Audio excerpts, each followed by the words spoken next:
ka pa ba monetize? Subukan mo din kaya ito guys, baka sakaling ma-monetize ka na rin dahil marami na ang gumawa nito at isa na rin ako doon. So isi-share ko lang sa inyo guys kung ano yung ginawa ko noon. Dahil nga alam ko naman na puro original yung mga pinupost ko, pero bakit hindi pa ako nai-invite sa content monetization tool? So syempre, parang nagtampo ako kay Meta ba?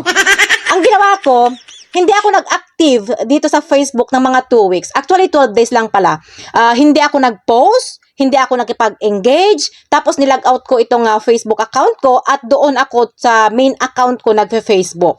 And then, yung pang 12 days, naisipan ko na mag-login. Dahil nga gusto kong i-check yung dashboard ko kung kumusta na ba. Diyos ko, pagka-login ko guys, pumunta agad ako sa dashboard ko. Kulay pula lahat. Wala akong makitang green, pula lahat. Tapos, pagtingin ko doon sa monetization, invited na pala ako. Siyempre, nabuhayin ako ng dugo.